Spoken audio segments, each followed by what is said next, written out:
YouTube is a momentum game. And when you start to see your viewership dipping, right? Or maybe you're getting viewers on your videos and you're having trouble keeping people on your channel, it begins to get a little bit stressful. It can be demotivating. And it's something that I wanted to talk about today. I'm pretty excited. We're going to be doing a Q&A. So this is a live stream. If you're watching this after the fact, do subscribe. Be sure you hit the notification bell so you know when these streams go live. Because on Wednesdays, we do these types of streams where we have a conversation. Then we take questions from chat. And to those of you who are here live right now, thank you so much. We are talking about helping you not only get views on YouTube, but retain the viewers that you do get. We're going to show you a couple of tools we have here at vidIQ that are going to help you with that. And yeah, again, we're going to take your questions. And I keep saying we because it's not just me, although I do have a habit of just saying we constantly. But Rob Wilson's here too. How's it going? Hey, Dan. It feels like it's been quite a while since we just had a sit-down chat about a YouTube topic with our community and audience. So yeah, looking forward to sitting back, maybe having a nice sip of whatever beverage you have to hand, making sure you're hydrated, and just chatting YouTube stuff. YouTube stuff. Don't forget things. Stuff and things today. So all of the things. All of the things. By the way, we're going to be showing you some vidIQ tools. And we here at vidIQ don't just have this fun YouTube channel where we talk about getting you more views, getting you subscribers, but we also have a whole suite of tools. And if you're a new customer and you want access to everything you see here today, like our full suite, there's a link down below for a 30-day free trial for our new customers. So be sure to check that out. All right, let's start here, Rob. What, in general, when someone comes to you and says, "Hey, where are all my viewers going?" This is not this is not an easy question to answer, but is there something that you see generally that's like, okay, this is probably it. This is probably why your graphs are going like this right now. I think the most common cause of this is when somebody's enjoyed a recent level of success, be it through a viral video, a single video, or a series of videos on a topic that was trending for a couple of weeks or months, or they experience a level of success which is well beyond where they usually are. For example, let's say you get 1,000 views per video, and then all of a sudden you're getting 10,000 views per video. And then it levels off back to like 3,000 to 4,000 views per video. And people are wondering, why did that happen? I enjoyed all of his success and now I'm doing rubbish again. When in fact, the benchmark level of your channel has actually risen, but it's difficult to compare, normalize everything. You feel as if when you hit a certain benchmark, then that is a new benchmark, as opposed to gradual inclines in your channel growth. So usually for me, it's one of them two scenarios.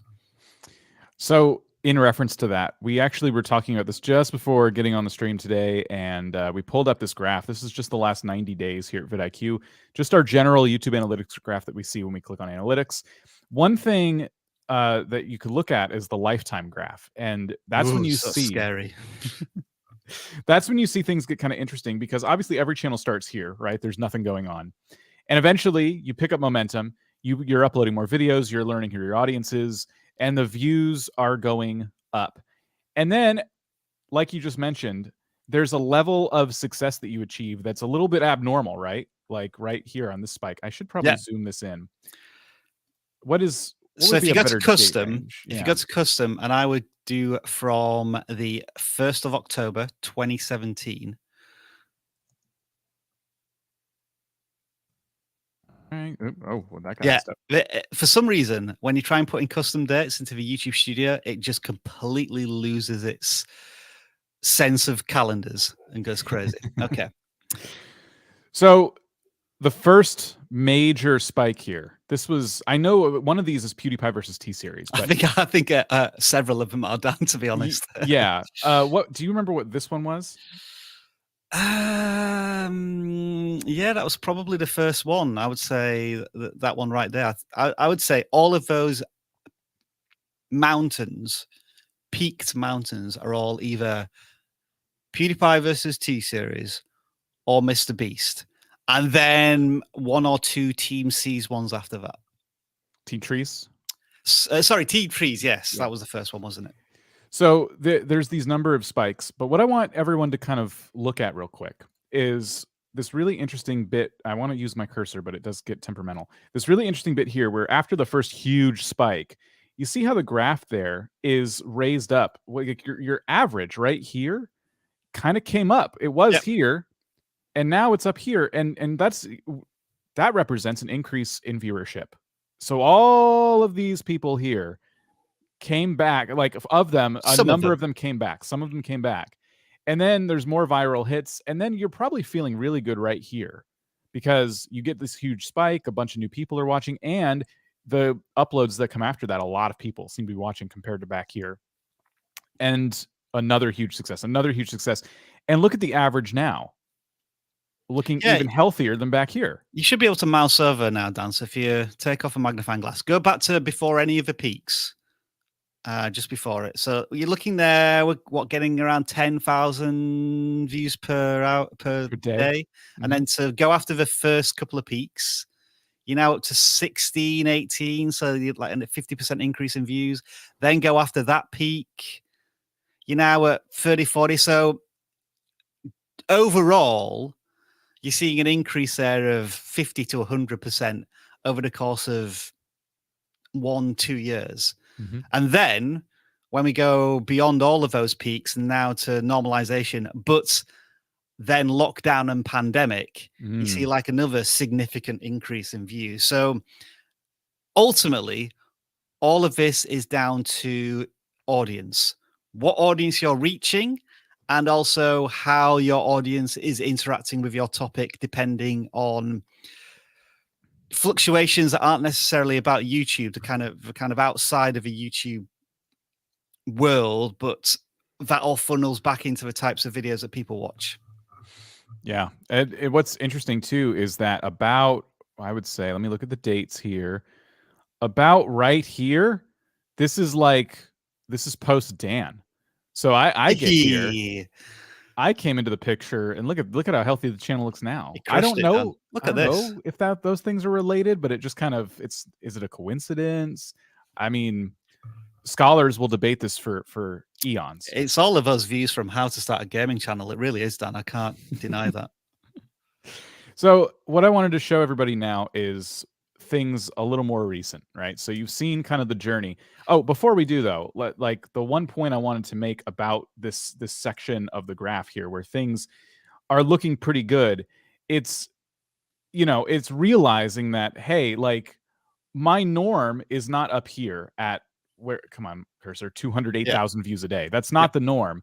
And it's that acceptance of like, there's no way I'm going to get this every single day. That's not the new benchmark. But there was a new benchmark that was created. And as it settles down, now we're at 30 to 40,000 views a day territory. And that's a fraction of 208,000, but it's still very impressive. So now these days, 60 to 100,000 views, depending on what's going on.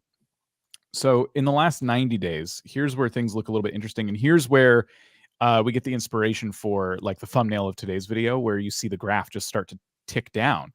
And right here, everything's chugging along really. Like every time we post a video, it looks like we get a lot of views that day. And even when we're not posting videos, things seem pretty healthy. And then right here, it dips. And we have since to come back to these levels. And this was back in late February. Now, what if we told you we know exactly why this happened? There are creators who don't. Sometimes this happens to them and they do not understand it. We understand it. Rob, do you want to reveal what the heck happened here? So, yeah, you may have noticed this significant dip at the end of February. And it was quite a major world event that happened pretty much on the day our graph started to go down. And that was the 24th of February, when the conflict began in Ukraine. And when that happened, we had people in Ukraine who we needed to support. And we decided that through our marketing efforts, reaching our community, that we would shift focus, at least for a few weeks, if not the entirety of March, to supporting our Ukrainian colleagues and what's needed in Ukraine now, which is to support all of these displaced children. And so you've seen the Creators for Peace movement, and some of our videos were dedicated to that cause. We knew that we were not going to galvanize and really touch our regular audience with that type of content, but our intent was to mobilize the creators who were watching that content to make their own Creators for Peace videos and to raise funds for that initiative. So that's why we've been not only publishing less videos, but the videos that we have been publishing have been towards the Creator for Peace content. And so that's why in the month of March, we're going to have probably a 25 to 30% drop off on views. But we recognize that and we understand that. Yeah. So as you said, we posted less videos, which is apparent when you look right down here at the dip. There are less videos being posted. These numbers have gone down compared to back here, where things were much more consistent. In doing this, we were prepared. We were prepared to kind of see this happen.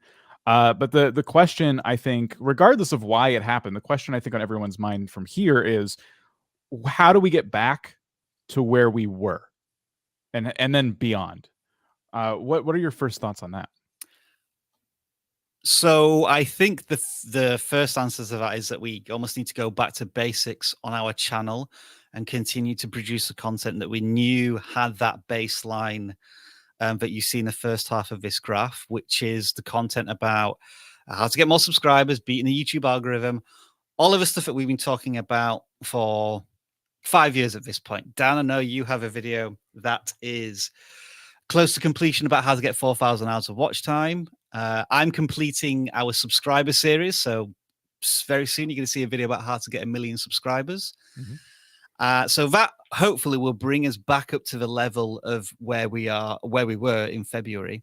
But also beyond that, we've been having these internal discussions about where vidIQ goes next and how we maybe start to leverage influencers from other channels that are succeeding, not necessarily with YouTube education, but more YouTube culture and exploration. And that's where we're going to start to experiment in probably the second half of this year.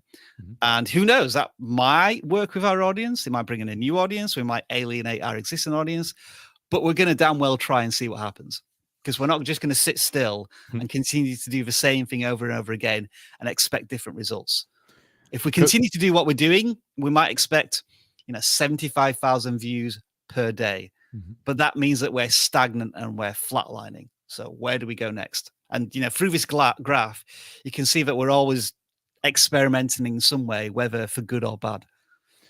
Yeah, these represented a lot of different experiments, and I think it's been a while, since we had one of these. We're overdue. We're definitely overdue for one of these, and therefore a new baseline. And that is upon us, because we do, like you said, we do have some ideas that we want to play with. But again, as you said, there's a chance that has the reverse effect, because people are seeing this and going, well, this isn't the vidIQ I subscribe for. I don't quite know what's going on here, and they don't click. So before we get to your questions, there's a couple other things I wanted to show you. Can we just address the elephant in the room, Dan? Because I've seen a few people asking about it. Sure. They're saying 87.5 million views. Now go back to lifetime. 87.5 million views and only $3,400 earned. We don't monetize our content. If I'm honest, this is where we forgot to turn off super chats, and people have given us super chats during live streams. I think all of that revenue there is purely from when we were doing super chats of some description. Yep. So if you're somebody who's here, like, I'm going to make YouTube my career, I heard AdSense is great, don't fret. We are a unique example. So AdSense will look a little bit better than this if you have 87 million views. Yeah, it should do. It should do. It should be, I would say, probably at least 6 figures if we were monetizing every single video. But we don't want to create a barrier to your education. We have thought a couple of times in the past as an experiment, what if we monetized our 10 most popular evergreen pieces of content to find out whether or not that would influence the recommendation system. Because some people say if a video's got ads on it, then it'll be promoted to more viewers because YouTube and the creator will earn money. YouTube says that doesn't happen. We almost have the perfect opportunity to test this, but I've never pulled the trigger because I don't want people to suddenly start writing comments down saying, you've sold out, you're trying to earn money off the videos and stuff. Well, if in the video you say you're testing it out. But I'd have to do it on existing videos, Dan, because what we'd have to do is if you go to real-time videos, you should get it from there. So what I was proposing, if you sort by last 60 minutes, we'd monetize all of them because we know all of those are evergreen pieces of content. We kind of know roughly how many views they get per 24 hours. Mm-hmm. Because of very stable evergreen pieces of content. Like what happens if you're monetized? Big mistake small YouTubers make. Instead of getting 275 views per hour, would it get 350 because monetization is going on? I don't think it would, but might be worth testing. You could pin a comment. Yeah, I could pin a comment saying, we're sorry, we're monetizing here. And maybe what we should do is, if we tried this, we'd donate all of our revenue to charity or something. So that'd be another way of testing it. Be another way, of making those commenters feel guilty when they realize how mean they're being. Anyway, I do apologize for interrupting what you were going to cover next. So next up, I wanted to show off one of the tools to help you get acquainted with what your channel is up to. So if you are a free member, a free user of vidIQ, you have access to this. Of course, higher tiers unlock more features, but this is the channel audit tool. And we like to use this to kind of get a nice, clean overview of the videos doing certain things on our channel. So for example, we just saw this in the views per hour section, but these are the top videos by views per hour right now. I am thinking during this live stream that will change because our live stream we're doing right now will start to get more and more views per hour and it can appear on this list temporarily. Yep. That tends to happen. These videos are bringing in a lot of engagement. These videos are, in general, bringing a lot of views in the last 30 days. You can toggle this to up to 90 days or limit videos. I always have to ask you this. So this is, when you say limit to videos in time frame, it only counts the videos that were published in that time frame. So if you have a video from 2 years ago that's still getting loads of views per hour, now it's not counted. It's only things published in that time frame. In that 30 days. Got it. Yeah. So subscribers gained.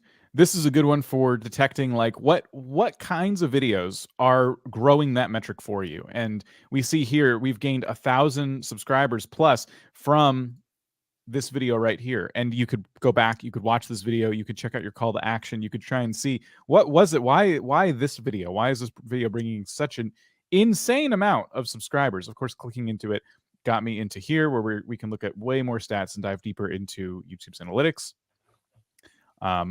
Let's go back to channel audit. There you are.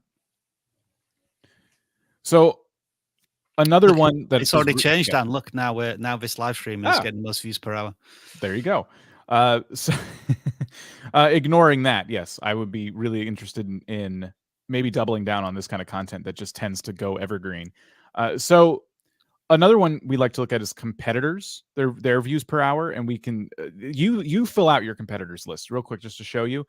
The competitors list is one that you completely control. We've added all these channels ourselves, and throughout our tools, the competitors kind of show up, and those are just channels we want to keep an eye on for different reasons. So you notice that the top views per hour from a lot of our competitors right now are coming from Colin and Samir, pretty much all of them. Yeah, they're crushing it right now. Yeah, they are. They have a lot of shorts, so these shorts are probably taking off right now. I did watch this one, Why Emma Chamberlain Quit YouTube, which is a really good video about creator burnout. So these are all things that we might look at and go, are these topics that we should be covering right now? Because channels like ours seem to be doing very well with them. And then scrolling down, you also get more and more stats. Total watch time minutes, average watch time. Of course, live streams tend to dominate this.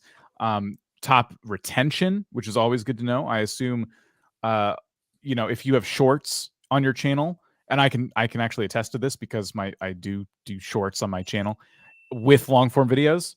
They tend to dominate this because shorts can get, 200% audience retention because people are watching them multiple times. And so you get a lot of different information with the channel audit tool. So just wanted to show that off. We have done deeper dives on that in the past. And then another reason you might be struggling with your what is this? What's the music? Sorry. I do I'm apologize. like, what point?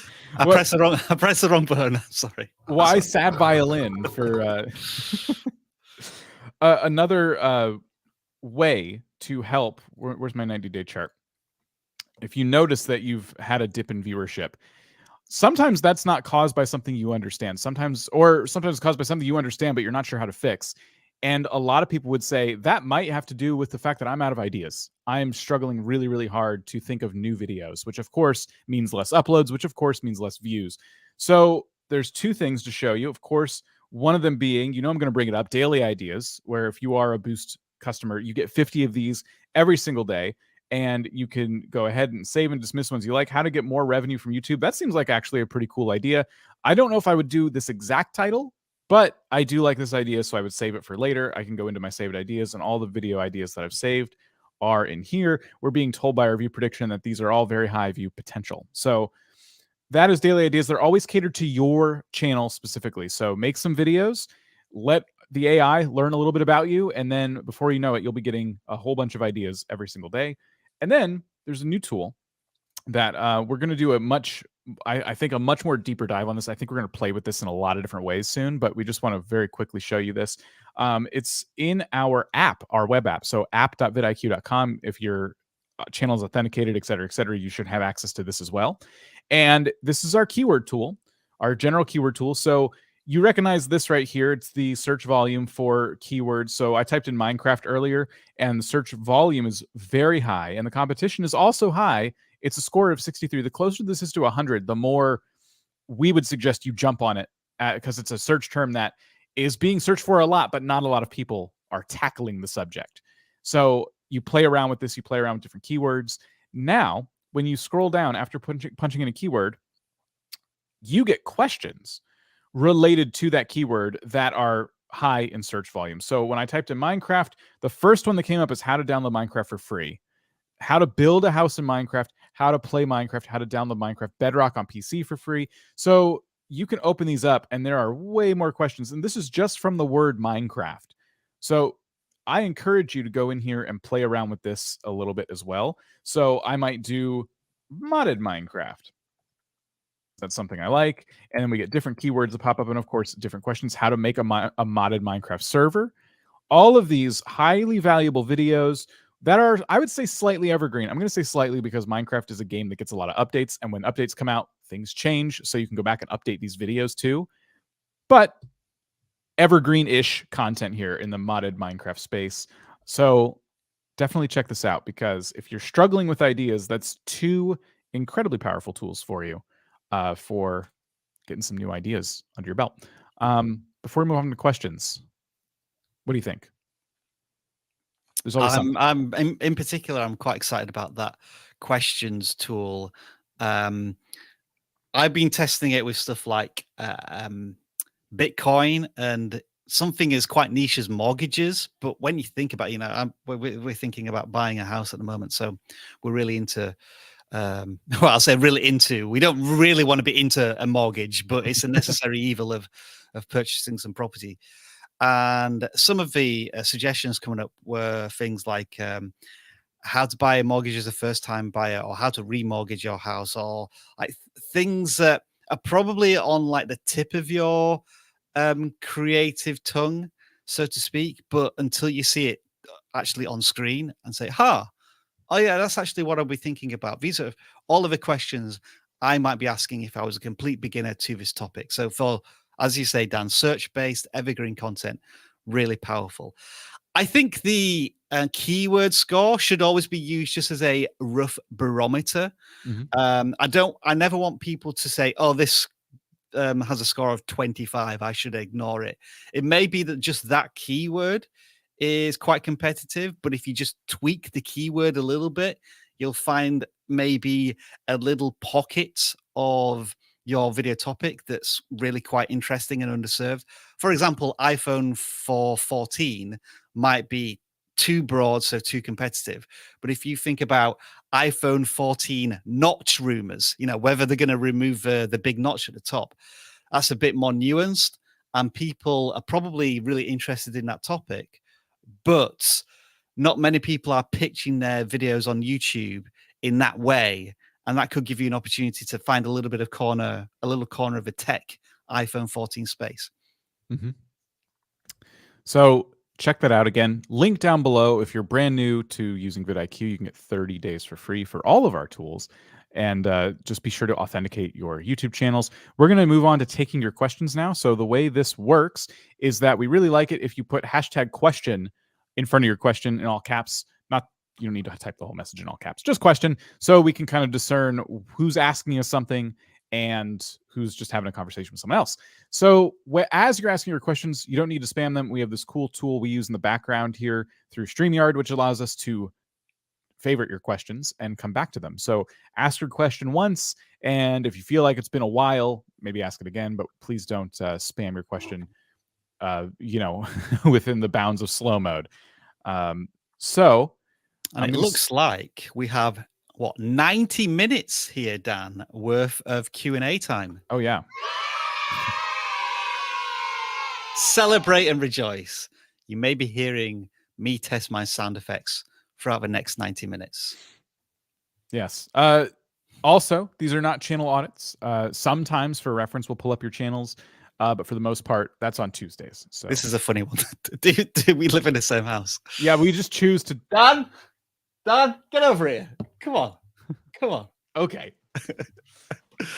Yeah, we just choose to do this in different rooms because we have such different styles of how we decorate. Yeah. So yeah. Dan prefers just 3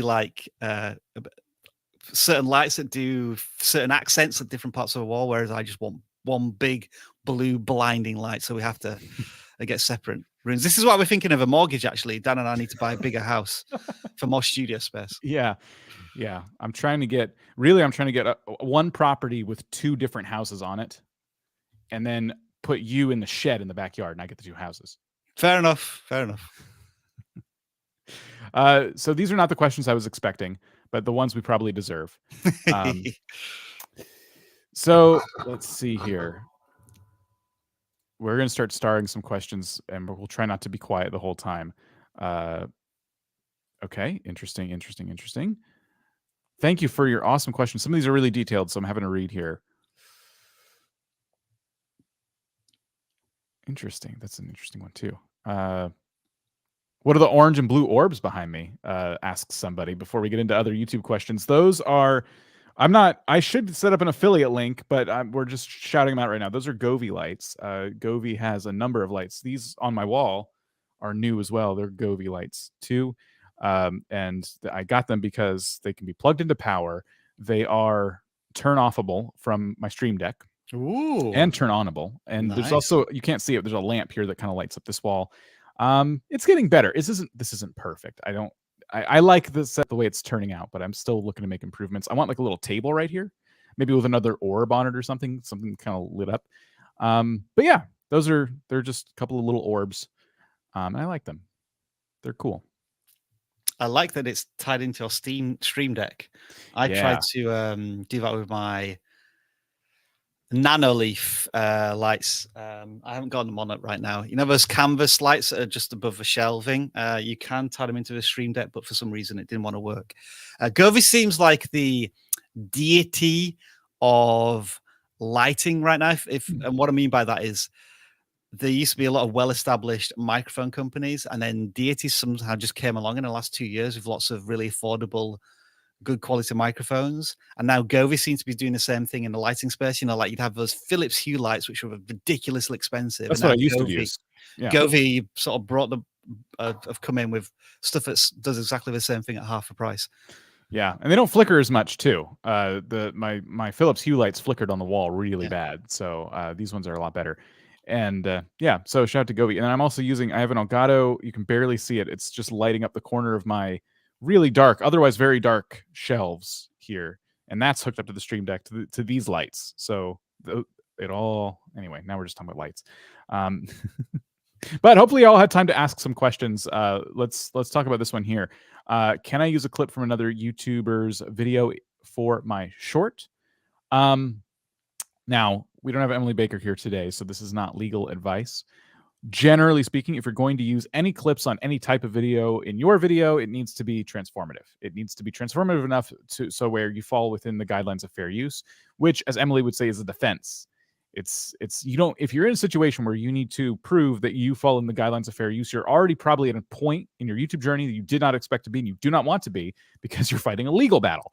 So be very careful, I would say, when doing stuff like this.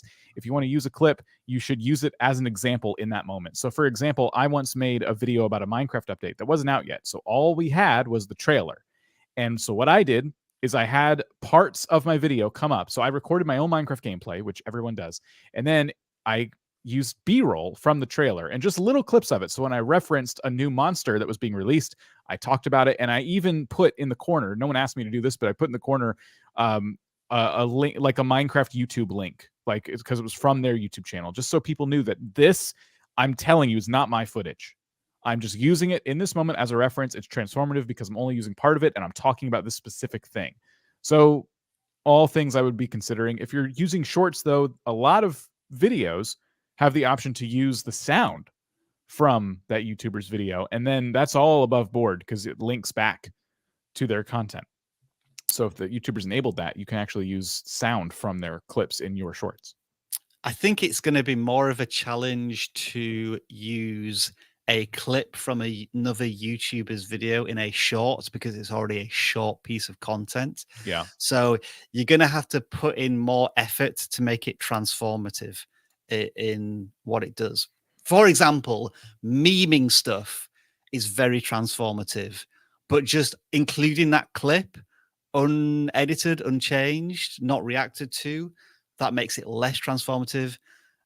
But as you say, Dan, it would help if we had Emily here. These are just my sort of general thoughts and understandings of copyright and fair use of other people's content. We're getting some really, really excellent questions here that have been starring in the background as you were answering that. Let's see. Questions like, how do you get more subscribers? We'll just get you reference to other parts of our channel. We got a lot of videos on that. So just know that when you ask your questions, be sure to just be a little more detailed. Like, you can be specific here about your channel and something specifically that you are going through. So thank you for all of these questions. We have like 16 stored right now. So yeah, we'll be here a while. Are keywords or keyword phrases more useful / powerful? Interesting. Than what? Well, maybe that, I think they're comparing just one word keywords or phrases. Like, which one would you, long tail or short tail, I think is the question. So traditionally, I think the answer would be phrases and longer tail keywords, because as a smaller creator, you're going to find it hard to compete with broad keywords that a lot of creators are touching on, especially larger channels. And this is why I was saying earlier, maybe the iPhone 14 notch might be an interesting keyword, because there's a lot of discussion about whether or not that's going to be removed. And some big creators are mentioning that, but they're maybe mentioning that as an iPhone 14 rumor or leak. Having said all of that, in 2022, I would say the most powerful thing is the thumbnail and then the title. And yes, if you want to use a keyword in there for context, absolutely.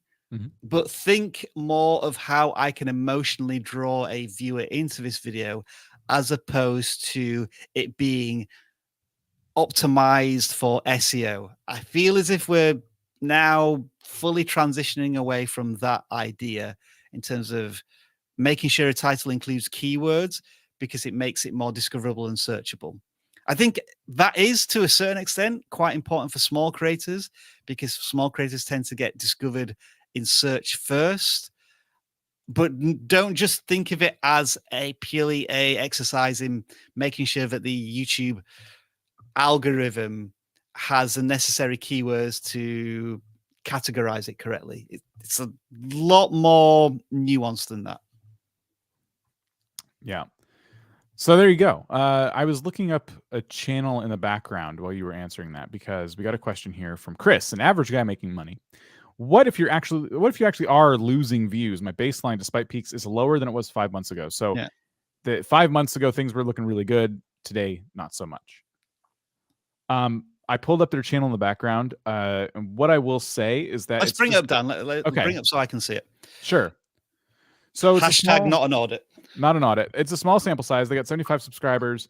And 6 months ago, their top performing video is 245 views. What YouTube paid me in my first month monetized, which I think when I look at this, I think any creator on YouTube could make this video regardless of their niche, and it would have some interest, right? Because you'd want to see, if you were researching this for yourself to try and figure out how much you could make on YouTube, you would want a number of videos of people saying how much I made, how much did YouTube pay me? And that it kind of, I look at that and I'm like, well, yeah, that makes a lot of sense. And for this channel talking about making money, and it looks like specifically on YouTube as we look through the thumbnails and stuff like that, it fits right in for your niche. So I think that was like that, a bit of an outlier, one that's going to be hard to repeat. Let's look at the most recent though. Good thumbnails, by the way. Yeah, they're really nice. I like the thumbnails. I like this latest one too. I like that background a lot. Why you're not growing on YouTube. So you're in basically our space, right? And what I think we would tell you is that it's competitive. There's a lot of people now that are covering this topic in a lot of different ways. And, if you look at Nate, if you look at Ed, like Nate from Channel Makers, Ed from Film Booth, like creators like them, even Colin and Samir, like are kind of taking it up a notch in terms of YouTube education and YouTube culture. So I think it's kind of like with gaming channels, I would tell them like, what's the way you can like turn this up a notch in your style, right? So why you're not growing on YouTube is pretty basic. How can we take that up to the next level? What, any thoughts, Rob? I think there's a bit of a credibility question here. Like, why are you not growing on YouTube? Unfortunately, people are going to look at your subscriber count and your view count and say, hey, well, you're not growing yourself, so why should I trust you? I think what you need to do is make it more emotionally intriguing and create that concept of FOMO. When I look at this video, make $2,000 per month on YouTube. Okay, that's interesting. And the fact that you have 75 subscribers makes it even more interesting to me. Yeah. Because if you've managed to do that, if you've managed to make $2,000 with just 75 subscribers, that's really exciting. But because we're not going to necessarily see your subscriber count on the thumbnail and title, you need to be more explicit on that. Like, we just made a video on Monday, which is about how to make $10,000 with less than 1,000 subscribers on YouTube. And so we put that big and bold in the title and the thumbnail. So if you did make $2,000 on YouTube with less than 100 subscribers, that would be the pitch right there. That would be what's important. I'm actually considering this thumbnail and whether or not I should change it a little bit and add the fact that it is $10,000 under, because it's just, I thought guaranteed revenue would be the interesting outlier there, but I'm maybe thinking of changing that thumbnail. The video's done okay, but maybe it could do a little bit better if I included the sub count.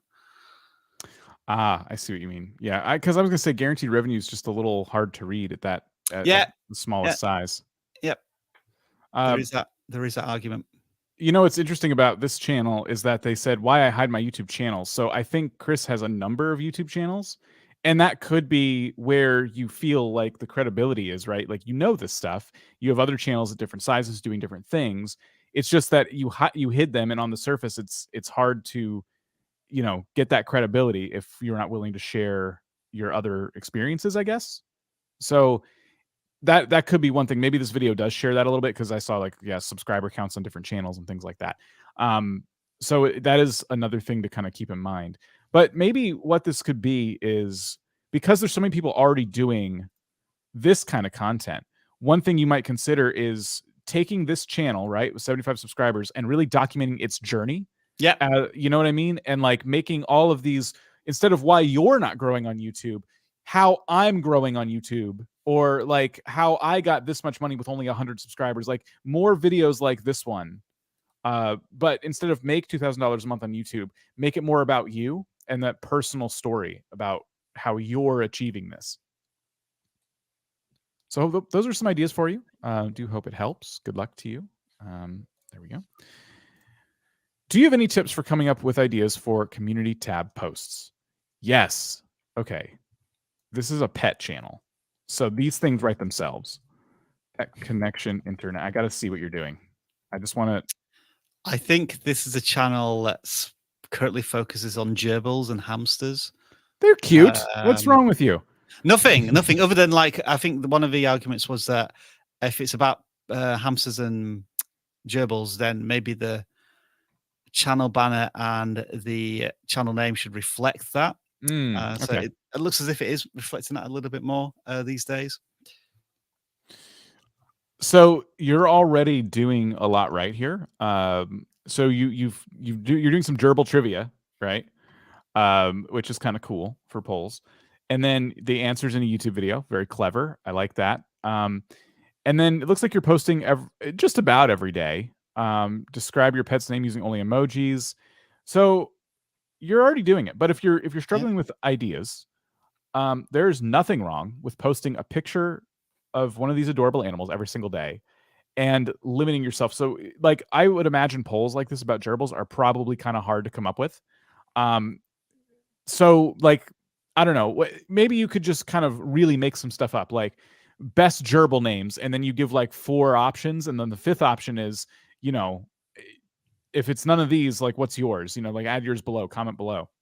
Or just like out of these 4 gerbil names, which one's the best? Like, so you could really just do some very generic polls, just theme them around gerbils, right? But failing that, there's nothing wrong with doing a post every single day where it's just an animal and a little tiny comment like this. This kind of stuff gets likes, but this is about momentum too. So the more you're posting, the oh, look at that! Thank you. Thanks. Thank you for sharing Creators for Peace. The more you're posting, the more this stuff tends to spread. So that's what's kind of all about. And you are taking advantage of multiple images, although it is kind of hard to see. Oh, maybe that's part of it. Let's play a game. Gerbil or Void? That's pretty funny. So I'd say gerbil. What? So gerbil. Yeah, gerbil. Gerbil. Void. Void. What's that? No, it's void. It's definitely void. And then gerbil. Definite gerbil. Yeah. I like your community tab. Yeah, I think the engaging with their audience quite well. Another idea I had is that if you could somehow get your community to send you images of their gerbils. Oh yeah. And like, so you're doing like a fan requests and stuff. And another crazy idea I had was hot or not. So like you could have 2 gerbils next to each other, and the people have got to vote on which gerbil is the cutest or whatever. And yeah, and then you could have like a hamster bracket, you know, and like have 64 hamsters and gerbils compete against each other to see which one's the winner. But it looks as if you're where you are and where you're just starting out with your community tab, you're doing all of the right things. You're posting consistently and you're engaging with your audience. Maybe as well some animated GIFs of cute moments of your hamsters would be another scroll stopper on home feeds. Mm-hmm. Yeah, GIFs, even though YouTube says you can use them, I think are very underutilized on the community tab. Just not a lot. I use the community tab every day, and I'm also not utilizing GIFs. So it's one of those that I think is kind of like you said. It stops the scroll. It's rare that something's already moving on YouTube as you're scrolling. Usually it's still pictures of thumbnails. So seeing a community tab post as you're scrolling, just dancing around, you're like, whoa, okay, why I didn't click on anything? Why is it moving? So there you go. What I love about their community tab too is they're not making it about their channel. A lot of creators use it almost exclusively to say, hey, we got 1,000 subscribers, or hey, what video should I make next, and things like that. And it can be used just like you would make a video. It could be valuable to your audience in some way. And a lot of channels, I think it's like a missed opportunity.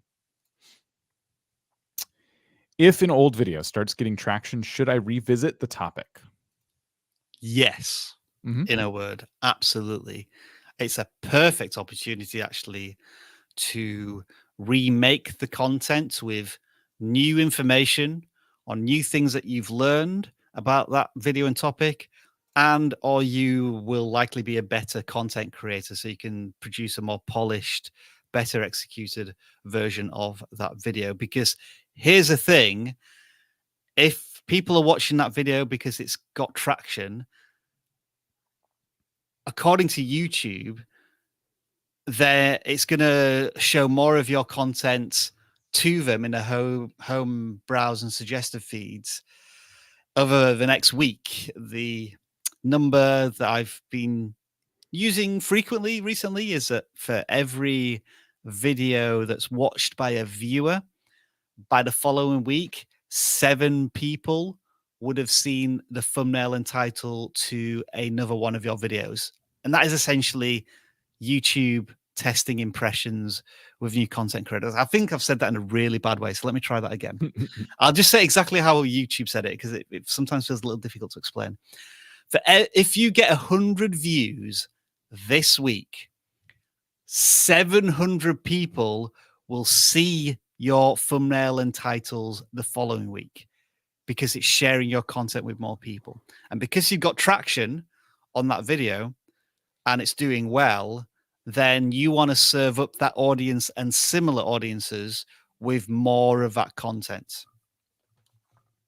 Yes. And when you make that follow-up video, go into the comments and pin your follow-up video in the comments, so that people who are finding that original video, you can say, hey, there's some new information about this topic.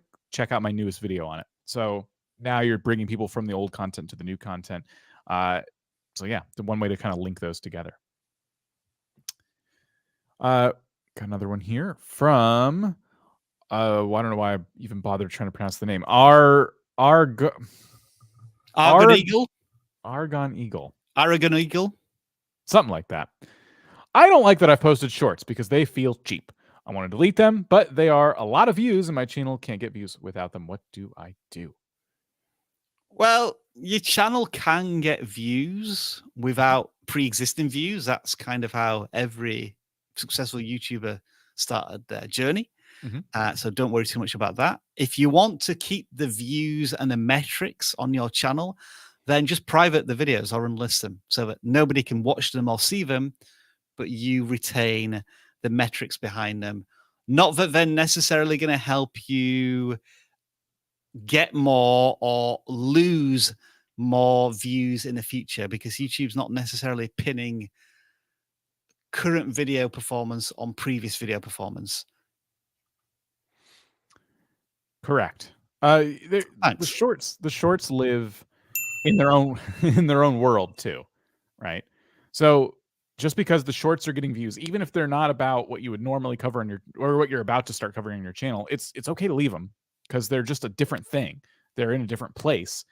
Generally, for normal videos, we would tell you, if you have a video that you're not going to ever make again, a type of video, and it's bringing in a lot of new subscribers, that could be confusing to your returning viewers. Maybe get rid of it. But shorts, I don't think they're going to be messing with what you're doing now. So for the sake of seeing some views coming in and things like that, I would leave them, and I also wouldn't worry about them feeling cheap. Like, short form content is an up and coming medium. Like, it's a way people are making content. It's the future, honestly, of content creation for a whole generation of people. And, I wouldn't think too hard about this. Next question. Can quality content released from a small creator make him or her go viral? Definitely. Absolutely. If it's a quality piece of content on a trending topic as well, has even more chance of the video going viral. I don't want to get too much into the conversation of quantity over quality. This can be a subjective thing in that you think the video is quality, but it isn't necessarily of a higher quality yet. I'm trying to think of a new approach to this question because we've kind of had it before, but it's just been asked in a different way. What do you reckon, Dan? Any advances on what I've said? The biggest thing is I think this question is being asked coming from a place of like, is it possible to go viral if you have 0 videos, 0 views? And Right. yeah, it is. It's rare, it's difficult, it's not going to be easy, and it would take, I would say, some experience. Like someone who has experience on YouTube who starts a brand new channel is much more likely to make progress a lot faster than someone who's coming in for the very first time and still learning the ropes.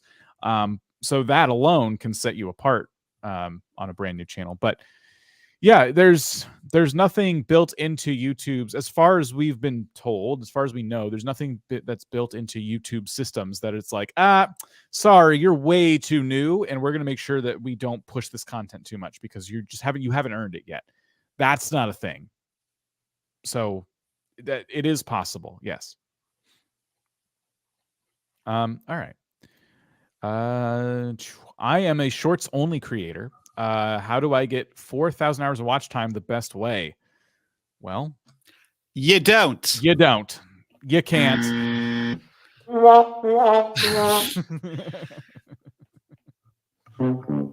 How many of these can we go through, Dan? That's all I got. The simple answer is, when it comes to YouTube Shorts, forget about watch time. 4,000 hours. It has zero influence on the YouTube Partner Program because they don't accrue any hours for the YouTube Partner Program. What your focus is, if you want to start earning revenue, is purely views.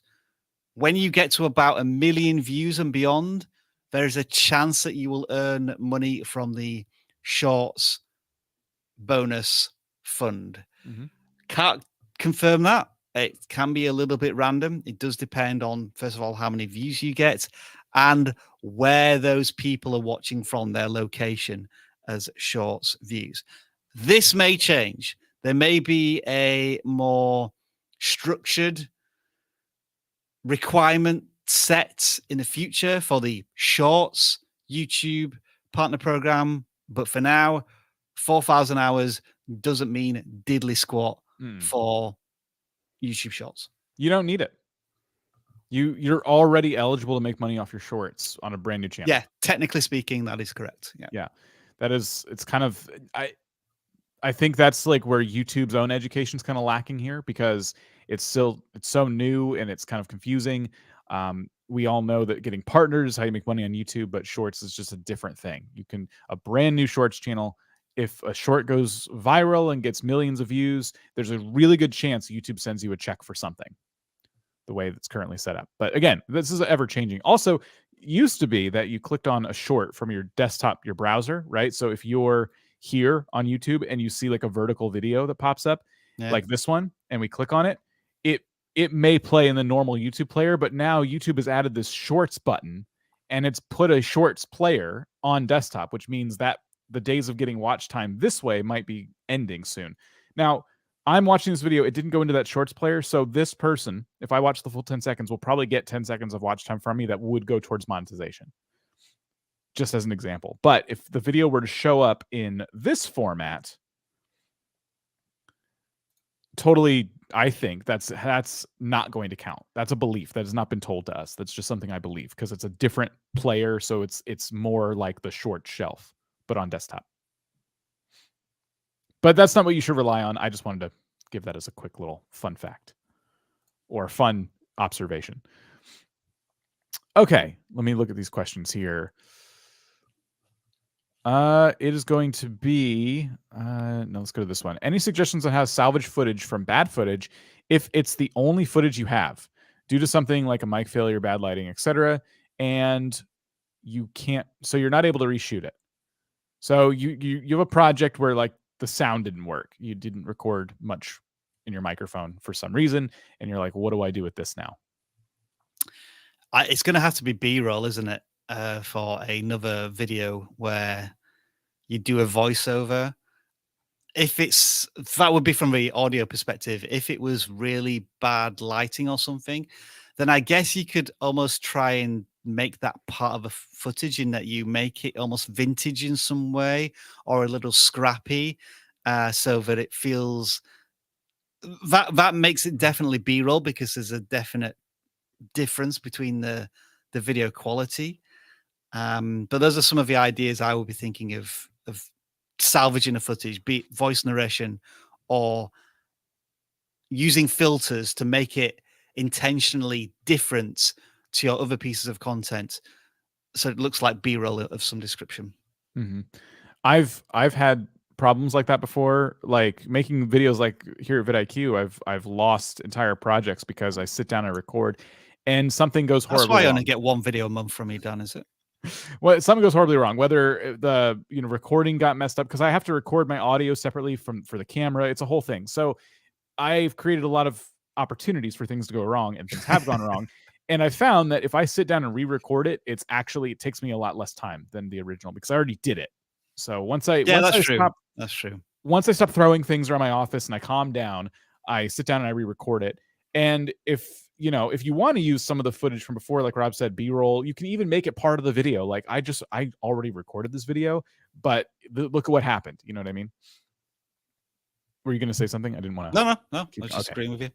I don't know. Did you pick the question that's at the top right now? Because I skipped Probably.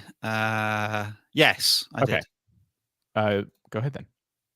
So, excuse me, Miss Chocolate. How can get performance to match the actionable items? This is related to SEO Score also. So, what this person is saying is, let's just bring up an example of this, and we'll go to can't use that one because it's got a 0 score.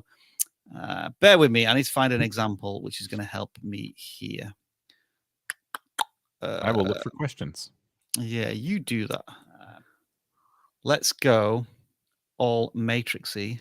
No, I can't use that one because that's not got any score. I'll find one. Just give me a few moments. Give me a few moments. Here we go. Right. So, what they are referring to here is this SEO score. And this is one of the vidIQ tools whereby if you make sure that you add keywords to your titles and your descriptions and your video tags, then you can get a good actionable score. You can get up to 50. So let's say that change your YouTube channel name. That's probably what Think Media were ranking for here. As long as you include that in your title, your description, which is here, and then also in your video tags, which are here, then you will get a better score.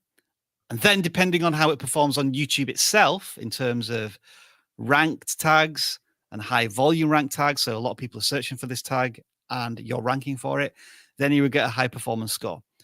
But what I'm here to tell you now is that this is one of our, I would describe as legacy tools, whereby when SEO was more important to how your videos were discovered on YouTube, then it had more relevancy. But this idea of making sure that you include keywords everywhere, it's losing its impact on discoverability.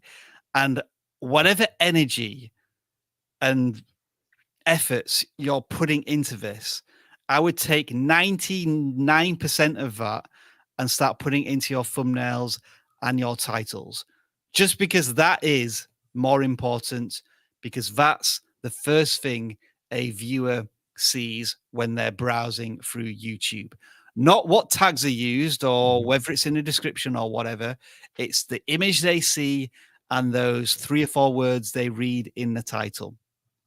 So you use this as a reference point once you've done all of your other optimization. This is like step 99 of 100, the last one being publish. Step 99 is, just make sure we got some tags in there. Make sure that it's included in the title and the description, but it's not as important as what you're probably thinking if you're answering that question. And I think probably in the next year or so, this score is going to change to something that's more relevant and useful to creators in 2022. So the too long didn't listen answer is stop worrying about the score. Make sure you focus on thumbnails and titles. Yep. All right. So Sly Mobile Gaming asks, what is your definition of a viral video? How many views? Does it change depending on channel sub count? I think everybody's going to have a different answer to this, Dan. But for me, a viral moment is something that's related to your channel. For example, if you get on average 100 views per video in the first 24 hours, and then you have a video that gets 1,000 views, that for me is a viral moment for you. And it's something that you can use as a reference point going forward, whether you double down on that piece of content or you use it as a barrier, as a way to say, okay, this got 1,000 views. I would be happy if the next video got 200 views, because that would be an increase significantly from my previous benchmark. If you want to ask me what a viral video is, generally speaking, on YouTube, I'm guessing a little bit here, but I would say 1 million views in the first 24 hours would be considered somewhat viral. But if, as Dan's looking at the trending here, you used to find that half of the trending videos were from Saturday night US TV shows, where they were interviewing people and they get 500,000 views, and you think, I've got more than that once in a video I made and it didn't go trending. Yeah. Well, I was going to say, I would consider, like, I like that you said 1 million views in the first, what is it, 24 hours? Yeah, just as a bit of a guess, to be honest. Yeah, I think that's a video that you could imagine a group of people that are excited about whatever it is you're talking about on YouTube are talking about. Like, if you went to school the next day and you had a gaming channel and everyone in your school played that game and your video went viral, you could expect people in your school to have seen it. Like, to me, that's a viral video where millions of people are watching it. That's a true viral video. But we use the word viral, like Rob said, in different ways. Like, a viral moment for your channel would be different. And we still use the word because for you, at 100 views per video, 1,000 views is a viral moment. That's like, you learn a lot from that, and it's way more than you normally get. So it's something worth celebrating. But are your friends at school the next day probably going to be talking about that? No, probably not. I think also the goal of you and your channel should not be to go viral. I know that sounds weird, but going viral is like a very nice, happy, welcome surprise with some potential pitfalls afterwards, because it resets your expectations. If the video you made had nothing to do with your channel, then you got a problem with what you make next. The goal should be to improve incrementally with every single video, be it 1 or 2%. So let's say today's video gets 100 views. The next video gets 110 views. The next video gets 125 views. I would much prefer that over the course of 2 or 3 months worth of video content, as opposed to one video that gets tons of views and then the ones after it just don't perform in any way, shape or form, because that leaves you really doubting yourself and questioning the content decisions that you've made. Yeah. So, thank you for your question. I was just looking at the next channel here that is asking us a question because I was very curious. How do I keep viewers when the game I'm expected of in news videos about is released? So this is something we tell people to do leading up to the release of a new game that you're excited about, right? Like, now you can start your channel before the game ever launches, where you are speculating on that game, you're covering news stories, all that fun stuff. And you're saying, okay, cool, what's the next step? And my hope would be that this is a very easy answer for you, because this is obviously a game you've been excited about enough to make a whole channel about it. So you play the game. And instead of speculating on things, you can review the game, your first thoughts. Is it worth the money? All that fun stuff. And then you could start sharing things you're learning about the game in, bite-sized bits. So like secrets, glitches, whatever it might be. You can make an entire channel dedicated to, everything about this game. Now that you're not speculating, you actually have the game in hand. The content opportunity should open up. It shouldn't be, um, difficult to continue with that content. Do you have anything to add to that? Sorry, Dan, I was looking at the channel in the background, so I may be repeating what you have just said. I think you can start to rumor mill on the sequel or big updates that are coming for that game if you know that there's potential for that. Or if you feel as if the game has a potential shelf life, try and look at like a sideways movement as to what's a similar game to it that you can maybe do some verses and comparisons to, so that you still include in a conversation about the game that you're talking about, but you're also showing to your audience, hey, if you like this video game, then you may want to try this video game afterwards, so that you could maybe almost make the leap onto that game if interest dies out.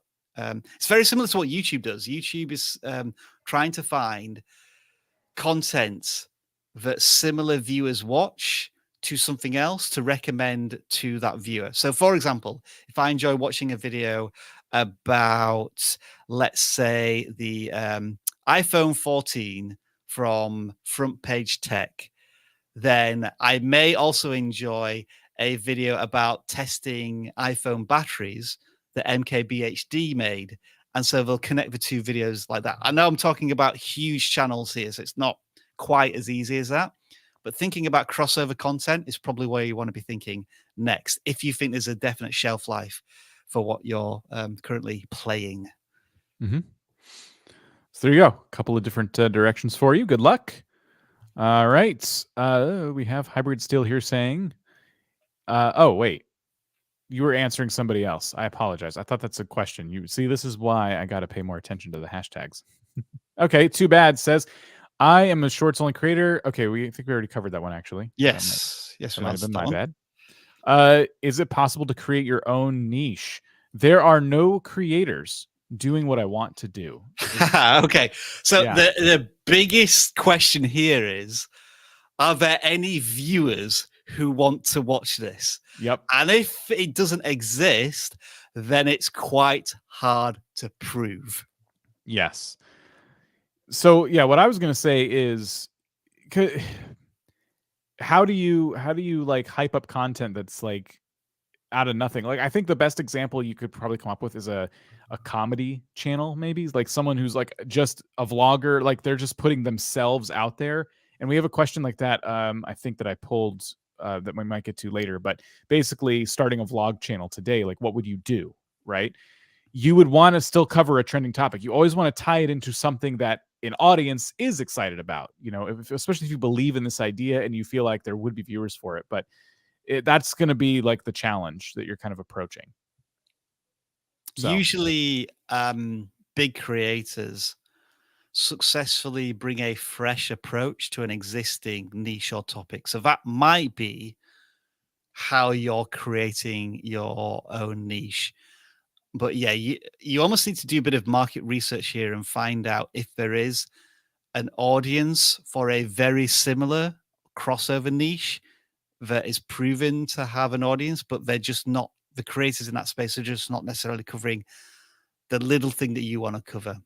So I'd say do a lot of research and expect slow results to begin with if it is a brand new concept that you're trying to introduce to an audience on YouTube.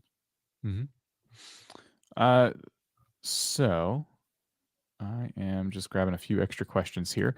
Okay. Deleting a video or making them private, is that treated the same by YouTube? I think I picked this one and I may have read it too quickly because I'm not exactly sure what the concern here is.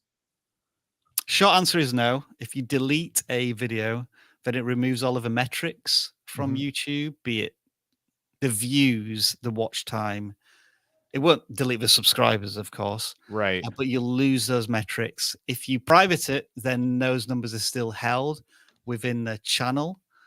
I'm trying to remember if you can, let's say you get 3,500 hours of watch time on a video. If you private it, no, those watch hours need to be public, don't they? So I think you would need to keep the videos public if you were trying to reach a requirements for monetization. In terms of channel performance, I don't think it has much of an impact on whether YouTube's going to continue to recommend or not recommend your new content to an audience. My general advice for you is, if you're not sure whether you want to keep it on your channel, private it. So at least you've got that option to bring it back onto the channel if you so wish. But once it's deleted, it's gone forever, and you lose all of the numbers and metrics behind it. Yep. All right. My views are generally low, known from a previous audit. I guess we've audited this channel in the past. Could it work if I worked on my content using the influence of a popular name for views? See, WrestleMania is coming up and they're trying to trend jack off of a popular name. Yep, absolutely. And this is something that we highly recommend doing. The challenge is that every other wrestling channel is going to be covering WrestleMania in the next week. So how do you bring something new, a fresh perspective to that conversation? I haven't got any ideas that are jumping into my head immediately. If I was going to do something, because I'm a bit of a stats nerd, I might try and work out how many matches in total there have been in every single WrestleMania, how many heels have won, how many baby faces have won, how many disqualifications have been. I mean, 3 count, you've probably seen all of those statistical montage videos the WWE tends to do around Royal Rumble about eliminations and entries. I've never seen something done to that degree for WrestleMania. But of course, that's going to require a lot of research and probably a hell of a lot of editing and putting together of the content. But that's what makes it different and unique, and something that you can't get from anywhere else. I seem to remember that this channel did a lot of interviews of UK wrestlers. So maybe doing like a montage collection of asking all of these wrestlers that you have connections with, who's going to win between Brock Lesnar and Roman Reigns. That might be one that's interesting. Probably, again, got a bit of a limited appeal because how many viewers know the British wrestling scene? These are all just ideas that are popping into my head, though. I mean, you're in that space. You know more about it than me. If you were going to make a video about WrestleMania, if you were going to watch a video about WrestleMania over the next week, what would you like to watch? Make that video. Yeah. Fans of this kind of thing are probably excited about it. They're waiting for it to happen. And so they may be looking for stuff to see in the meantime. So you can definitely provide that. All right. Okay. So we got an interesting one here. Should I change the thumbnail after 2 days of a video being 4 or 5 out of 10? Or just leave it as is? Maybe the low views are due to low searchability. I got to say, Rob, a 4 or 5 out of 10 is something I'm usually excited about. Yeah, this is an interesting one. You got a middle of the road video. Do you want to change the thumbnail or not? So the first question I would ask you is, what is the creator intent? Was this video designed to get a certain number of views in the first week before it tails off? If the answer to that is yes, then you may want to consider tinkering with the thumbnail and a title while it still has some velocity. If it's a video with search intent, in that you want people to be able to discover this video next week, next month, next year, then you probably need to give it a little more breathing space, because 4 out of 5 doesn't sound too bad. I mean, it's a good question, Dan, because I'm going through that dilemma right now with the which video was it? Where's it gone? This video. I think it's like a 6 out of 10. So it's very much middle of the road right now. And so I've been thinking about changing the thumbnail. You know, the performance is bang on average, but it is now starting to lose its traction. You can see there, it's almost as if 24 hours into the video's launch, could you see that like immediate drop? Like YouTube's decided we've got as much as we can out of this video, so we're gonna stop sharing it with as many people. That data there would seem to suggest that maybe I should tweak the thumbnail and give it a second shot. Well, what about you? What's your approach to this? Well, when I see a video performing right down the middle, like right where it needs to perform, I'm pretty content to move on to my next thing. Yeah. But I mean, as you just showed, like YouTube is basically after so many days saying like, I got what I could out of this, you know, so it gets shared a lot less. It just over time kind of dwindles away to nothing.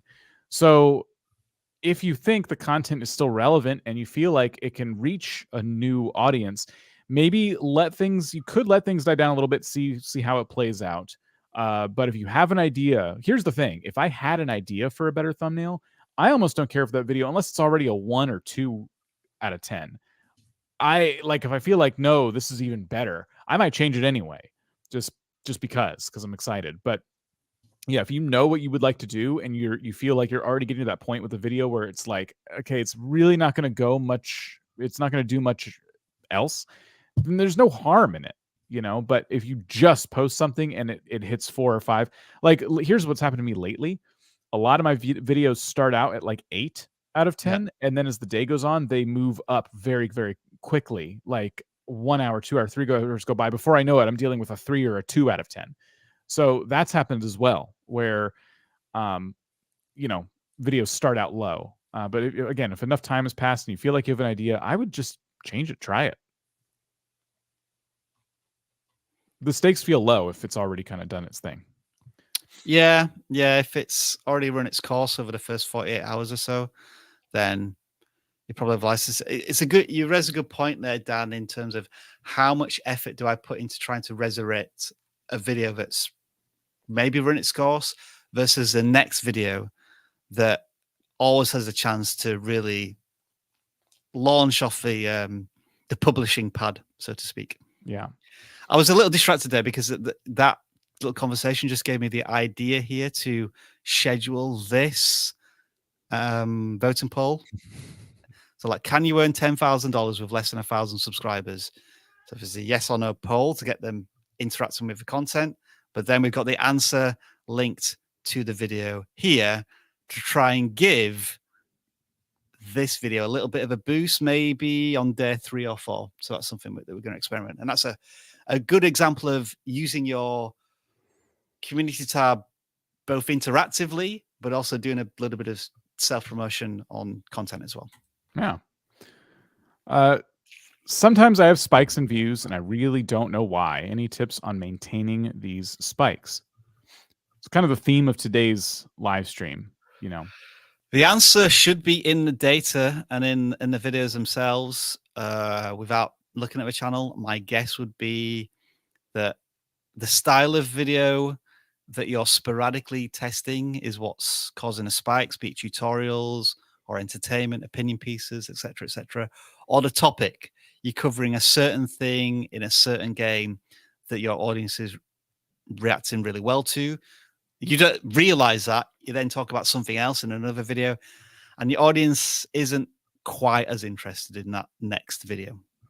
Mm-hmm. When a niche is losing popularity, should you expect slower growth? Is it good to see slower growth when popularity in a niche is losing popularity? Also, the thumbnail devices help. Oh, good. Glad to hear that. So their channel name is Pokey Drip Drop. It looks like a Pokemon channel. So let me just like imagine here, without pulling up the channel, that you had some decent views while you covered Pokemon Legends Arceus when it came out. And now that people have moved on, potentially, I don't really know if that popular. I've stopped playing it. So like assuming people have moved on from this thing that was popular a minute ago, like, should you expect slower growth? I would say yes, absolutely. It's just part of the game, right? And is it good to see slower growth when popularity is dying down? Yes, because it's still growth, when things, especially in gaming, when things just come out, you're like, that's your best time to capitalize on it. That's when you get the most subs, the most views, revenue if you're monetized, like everything is like firing on all cylinders. But things will naturally kind of settle down. Most games are like this because companies are always releasing new games. There's always a gap between the old game and the new game coming out. And what do you do in that time? So the next thing I would be doing is talking about, because very luckily for you, if you are a Pokemon channel, Nintendo's already announced the next gen. And they did a whole trailer, a whole Pokemon presentation building up to the trailer at the end, and no one was expecting it. So now I would be playing Pokemon Legends still if you're enjoying it, and do the videos you've kind of planned to do. Expect less of a return on those, but then also you can use that game and maybe other Pokemon games as B-roll for your more speculative videos about the next generation of Pokemon. Pokemon's a franchise, and whenever there's a game that has a franchise, that's kind of what you're doing. You're constantly like feeding into the hype of like this game, it's going to come out. So we're all excited, and you're asking questions, you're speculating. So that's kind of what I would be doing. There have been a few examples where this has actually benefited creators in the long run. I'm trying to think, Dan, of a channel that was covering No Man's Sky, and the game got panned, didn't it? It was like a big expectancy when it first came out, and so presumably quite a lot of creators covered the game. Mm-hmm. But then as popularity quickly waned, a lot of creators exited that space. But this one creator, I remember we doing an audit on them, and they stuck to it. And then updates really improved the game, and I think it brought a gaming audience back in, and they were primed to welcome all of that new interest in the game, and their channel cleaned up. It's a rare circumstance, and I think in Pokemon there's always going to be quite a big creator community covering the game. Yeah. So yes, I would expect the popularity to dwindle a little bit along with your channel, but that's where you as a creator need to think about, how can I leverage this audience best? And the answer is usually by being one of the first to cover a particular topic on the game, one of the best at doing that, so you have the highest quality content, or somebody who's offering a fresh new perspective on that game for whatever part of its life cycle it's currently in. The very best creators, the elite, are able to achieve all three of those things typically in their content. So here's the problem. They're not a Pokemon video game channel. They're a Pokemon trading card channel. Oh, another one. Yes. Okay. So that does kind of make it a little bit difficult because we're not coming at it from a video game perspective. Yeah. I feel like collectors, yes, the collecting Pokemon cards had a moment a little while ago, and there was a frenzy. But I feel like this is one of those spaces that's always going to have something going on. Like, it's just a niche, right? Like, it made like front page headlines, and people like me who don't collect Pokemon cards were kind of understanding what was going on because there were stories around it and there was a lot to cover. Now that things are dying back down, I'd say they're coming back down to normal. So, you can find these at your local Walgreens, like stuff like this, like collectors, or current collectors would see a lot of value from this. I went to Leon Hart's 90s pop-up shop. This is kind of cool. It got you 3,000 views. So like you're not going to see it's not going to be as easy, I guess is what I'm trying to say, to get those kind of more viral moments. But you as an avid collector of these still have like a lot of opportunities, I think. And what I would be doing if I was a Pokemon card channel right now is I would be trying to find ways to like up the stakes a little bit. I'm going to use this as a kind of an example. So opening brilliant stars Pokemon cards, and I think it says in the coffee shop. Yes, in the coffee shop. Now, the first part is correct in my opinion. Opening these like brilliant star Pokemon cards, like what I'm assuming, like the potential is like these could be rare or something like that. But I think the stakes should have been the second half of the title. The coffee shop happens to be the location you're in, but I would say that's not as interesting.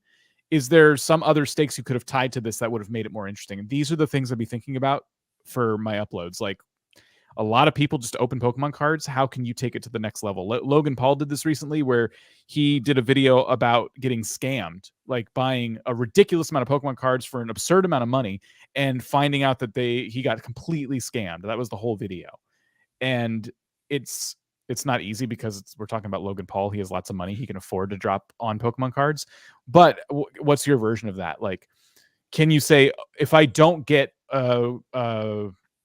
I'm going to sound, again, I don't collect these. If I don't get a shiny Charizard, this happens, and there's a blender and you're holding a card over it or something. Like, you have to dump all the cards in a blender if you don't get the specific one. Like, can you just do things to like bring this to the next level, like, and try to beat the people who are like at the top of this at their own game?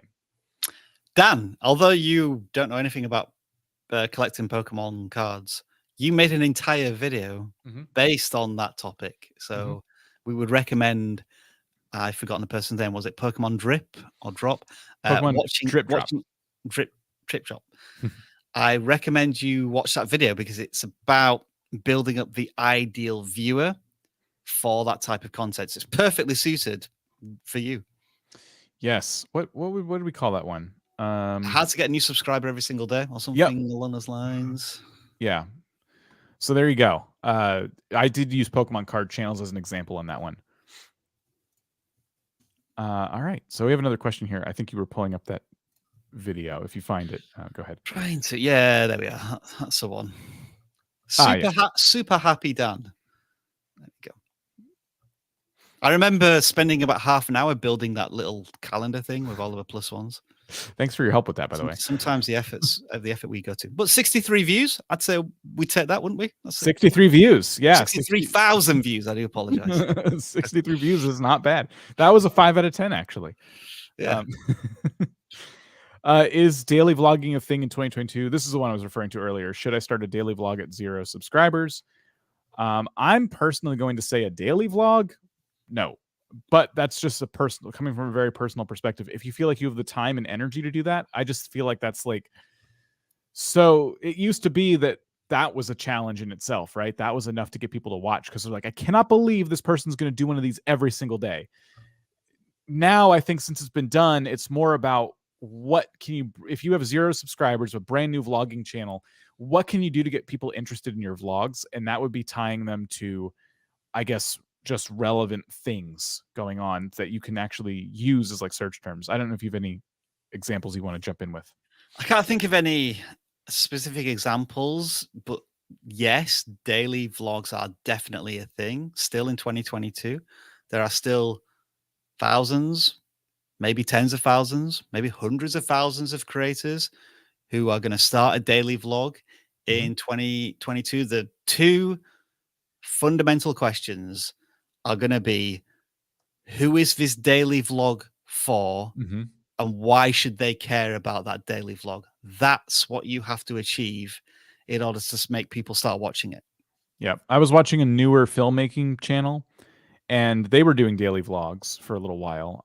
They eventually scaled it back, but they were always in the context of their film hobby, so they took two things and put them together. It's I'm a filmmaker and I enjoy filmmaking and I'm going to vlog daily, but I'm going to make the vlogs about that. So that it was for other enthusiasts of filmmaking. You know what I mean? So now the vlogs are about, there's some day in the life stuff, but there's also like, hey, I bought this new lens. I'm doing this thing with it. I'm going to see what kind of pictures it takes. So today we're going out to the blah, blah, blah. And then they're on the subway and they're like, oh my gosh, this guy here smells so bad. He doesn't wear deodorant. And then they get to the place and they take the pictures. So a whole video occurs and it's still a day in the life, but also it's always about the end. Does the post in the community tab appear to everyone on YouTube or just to my subscribers? Yes, it appears to everybody. It has, I believe, its own unique and weird recommendation system, because I have seen channels that post no videos, only post community posts, and have hundreds of thousands, if not millions, of engagements. So, yes, this is why the community tab is so powerful, because it reaches beyond your subscribers. So, definitely start experimenting with it. Mm-hmm. You have any ideas for an April Fool's video? I make Johnny Harris style videos. I don't know what that is. And neither do I, but I would just say whatever Johnny Harris style is popular for doing, do the exact opposite as an April Fool's. Yes. Create a juxtaposition, the opposite of something, contrast it. Whether he likes coffee, he's going to drink tea today instead, or he's died, and you have like a mock in memorandum video on April the 1st. Anything to subvert what is commonly understood or expected from Johnny Harris, that should be your theme, your topic. If I was Pokey Drip Drop and I was making an April Fool's video, it would be about destroying a rare card.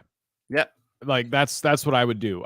Something that the audience wouldn't, the fans of Pokemon cards would not want to see. They wouldn't want to see someone do that. They're going to watch because they can't believe someone would do that, but they don't want to see you do that.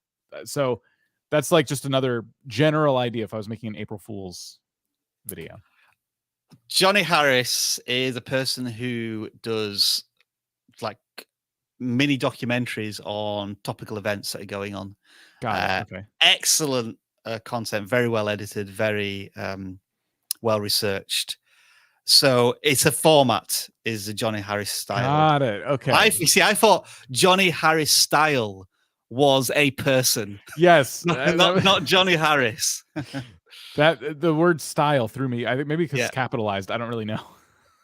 Yeah. Okay, so if you're making like miniature documentaries, I mean, you could. It's an April Fool's video. I'm sure you're expecting some dislikes and some hate, but yeah, you could just talk about an event that's completely crazy and didn't actually happen. I mean, if you wanted to tie into something really topical right now, you can somehow make an April Fool's out of Will Smith, Chris Rock, and the Oscars. If there's some April Fool's style joke you could do with that, that's where I might be looking for. Will Smith slaps Chris Rock again, this time on his own driveway while he's getting the paper. Yes, or it was all staged to ensure that Chris Rock's ticket sales went through the roof for his tour that he's doing. Yeah. And so on and so on. I usually get more return viewers than new viewers to my videos. Is that bad? Should I be changing something to also reach new viewers? Yes and no. Yeah, so I would typically say this is excellent, because it means you make videos that people want to come back to and watch more of. In 90% of the cases, that's the type of thing I would be saying, because usually when you have somewhat of a search-based channel, or you have good discovery, then you'll have more new viewers than return viewers. And I think ideally you want those two to be almost like crisscrossing all of the time, but going upwards, almost like it as a DNA strand. However, if you're only getting return viewers and you're not getting any new viewers, that would tend to suggest that YouTube is having a difficult time relating your content to similar pieces of content that viewers enjoy watching. So you may need to think about how you pitch perhaps a title and a thumbnail to have more of a broader appeal. Yeah, YouTube kind of has a little guide for this, just because they basically say the same thing here when you have mostly returning and mostly new and what it means.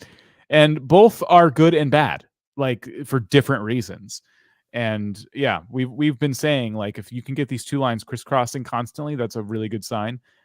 But if you're a sketching channel, like sketch something like I think today is so we see a lot of drawing channels cover like superheroes. So this is where this is coming from. But Moon Knight came out today.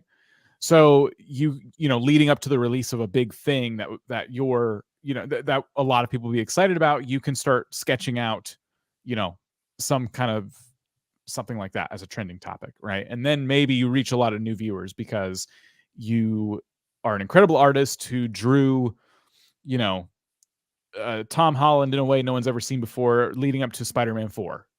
So just some ideas for you. Yeah, we're not doing audits, but just having a quick look at the channel, I am seeing that you have a particular strength with art hauls in your titles and thumbnails. You tend to get significantly more views when you're covering art hauls, because I see like well over 1,000 views for each of these art haul ones. So I would think about maybe just experimenting making in the next 5 to 10 videos, art haul videos, and seeing how that impacts whether new viewers are finding your content on a more regular basis. And then once you've done that test, that's going to give you a clear answer as to what videos bring in new viewers versus what videos retain your existing audience. There you go. But generally, an encouraging channel. You know, they've got 1,200 subscribers, and view counts tend to be, they are a little spiky. I'm not going to lie. I mean, I think what it also is that the live streams tend to bring the view counts a little down. But, you know, we got one here with 200 views, another one here, that's a live stream. But then one here with 2,000, well, 1,800 views, 1,800 views. I think there's probably enough data on this channel to start making content decisions about how to be more consistent with view counts. Yeah. There you go. Our next question here is going to be an interesting one because they have 4 different platforms within their niche that they cover, but they're asking if they should niche down. They're stuck with what to do. So I pulled up the channel. This is another case where I don't want to do channel audits, but it was just too intriguing not to. So you can see it from their channel banner. They've basically dedicated themselves to 4 different major brands. Yeah. And they've been making content around, it seems, all of those at different times. So what I was going to suggest for this channel is, first I was going to say, well, absolutely. I think because we know Octorius, and Octorius just covers PlayStation and PlayStation only. Let me show you what that looks like real quick. Octorius. Okay, there we go. So 54,000 subscribers, and it's all up PlayStation 4 and PlayStation 5. So accessories and features and all this stuff, right? Like doing fantastic in terms of view counts. Scroll down a little bit more, Dan. Yeah, he should be right now. He should be focusing on how Discord connects to PlayStation, because every time he does Discord related stuff to PlayStation Network and stuff, he gets significantly more views. Look at that: 50,000, 74,000, 125,000. But even if he doesn't, right? Because he did it here too, got 51,000. Like, he did this, I feel like, probably as much as he could, right? You can't make a whole channel around this. Yeah, you can. Don't ever say that to me, Dan. Okay, you could definitely, yeah. You recorded screens on phones forever. I get it. For 2 years, yeah. But a lot of creators want to branch out a little bit. So what I was going to suggest to the channel we were looking at is, there's something that a lot of the brands you cover have in common, and that is, and you already kind of put this in your banner and your name, it's that they work in the cloud, right? So you could, in theory, cover all these things. The through line is the fact that it's all cloud-based gaming. So instead of, you know, centering your videos, like today is an Xbox day, so I got to cover Xbox, it's more like comparing the different services against each other, and you just talk about deals and things like that, like top 10 games coming to Stadia in 2022 or something like I think you could do all those things and be okay. But if you're worried about it or you're struggling with ideas, maybe focus on one for a while. Do 20, 30, 40, 50 videos just for Xbox Game Pass and just go all in on it, you know. And then if Stadia does something incredible, you can, you know, maybe you could do a versus video, or maybe you just try out a Stadia video. But I think cloud gaming appeals to a lot of the same people. It's just going to be the selection of games on those services that are going to kind of have people shift. At any given time, I'll have a subscription to Xbox Game Pass or Stadia, depending on what it is I want to play and who's offering it. So I think there is a through line there. Stadia do something incredible. That's a nice joke. Is that done? They're trying. Most popular. Just do the usual thing.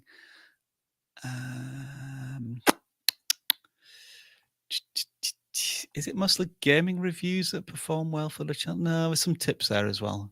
So there's no consistent outlier of good performing videos, really, is there? I've seen Stadia a bit in some of the titles. Maybe Stadia is their strength, but it's difficult to say. It is. It's just. I think that if you're going to do this, looks more like a game review channel, and the games all happen to be on the cloud services. So I guess there's a little bit of a disconnect there. If that's what you're going to do, maybe stick to just Stadia or just Xbox, whichever one kind of performs the best. Hang on a sec. So there's a Trivial Pursuit Live that did pretty well. Dawn of Monsters review, Young Souls, what is that, tip, and then A Place for the Unwilling review. So all of those videos are less than a month old, and they're in the best performing ones. So I'd say there's some good momentum there for the channel as a whole. Yeah. And what, 3 of those are reviews. What type of games are they, would you say? They're not games that you tend to buy in like GameStop, brick and mortar stores. Are they all download only video? Well, cloud meaning like you would get cloud based meaning you could just play them on anything over the internet. Okay. Yeah, okay. Right. Interesting. That means that you could play it on the Xbox, but then you could play it on a Google Stadia and it would still save all of your profile and progress. Not exactly. And because like if you were to play a cloud-based game, you would still need to play, it would be cross devices. So like you could get Stadia on your phone and on the desktop, and then you could, but either way, I think like you said, I didn't even realize that these were so recent. I mean, good momentum. He's got 350 subscribers, and all of those videos have got. So you talk about viral moments. These are maybe like the threshold below viral moments. You're getting 3-4x your subscriber count. That's really intriguing and encouraging. Yeah. So I think here's now, after seeing all that, what I would say to you is don't overthink this. Like you're doing really good reviewing games that happen to be on one platform or multiple platforms. That's all well and good. But at the end of the day, think about the people who are watching this. People want a review of Trivial Pursuit Live, and it almost doesn't matter where it is. They're probably already subscribers to it, or they're going to be if they really like the game. That's you're helping to convince them whether or not they should spend their money. So focus in on your reviews. And I mean, for a review channel, this is awesome. Just I wouldn't overthink like where you are. Like these are all very different games they're reviewing. You know what I mean? And they're on some of them multiple platforms. So I think it might just be spiky too. It depends on how popular that these games are going to get. Sorry, I know I'm rambling now, but I think that was a very interesting channel. Okay. How do you get viewed on your channel after publishing content for the first time? This has been a bit discouraging, but not giving up anytime soon. So you're making your first videos, you're not getting any views is kind of the thing. Welcome to YouTube. So I just made a video, which is going to be published on Thursday or Monday, whenever, about how to get 1 million subscribers. I know Francis Lee, you're probably thinking, why has that got anything to do with me? But the thing I say is that the main reason why we've achieved such a goal is because we never gave up. Now, for me personally, it's taken over a decade and over 2,000 videos to get to that point. So be prepared for the long run. And after you've published your first video, probably after you've published your 25th video, you should not be being discouraged by not getting that many views or subscribers, because at that point, my personal opinion, you should still be loving the creative process of just making videos and having this opportunity to use a platform that can reach potentially billions. And if you're already struggling with motivation, after a couple of videos because you're not getting any views, then maybe you like the idea of being a YouTuber, but you don't fully appreciate what it takes to be a YouTuber. So right now, this is all a mindset thing. And what you say at the end, like this has been a bit discouraging, but not giving up anytime soon. That's the positive mental attitude that you want to adopt from this day forward as a content creator, because you're going to have ups and downs. Absolutely. But at the end of the day, if you don't quit, then you haven't failed. And it's probably going to take longer than you think. For most creators, it often does. Mm-hmm. Dan, give us some more Winston Churchill style motivation. Oh, that's too much pressure. I think what I would be doing is I think everyone should watch this video. I know it's patting myself on the back, but the video you showed earlier, how to get a subscriber every day, the whole point of that video was helping people understand how you would find an audience for your content. And that's really what this comes down to. If you're posting videos and nobody's watching them, it's because you haven't quite connected with an audience yet. And that's what you need to sit down and do. You need to sit down and figure out, how would you appeal to one person? If you were just trying to get one person to subscribe, what kind of person would that be? Because there's bound to be more of them out there. That's the whole theme of that video. And that's what I would be doing. The first piece of advice I would give you, not doing channel audits, the second video I've published looks identical to the first video you published, in that the title is exactly the same and the thumbnail is exactly the same. Mm-hmm. So presumably, here's what I'm guessing, is that the last thing that you did on that second video was the title and the thumbnail, and maybe you just didn't have the energy to pitch it differently. That is so crucial.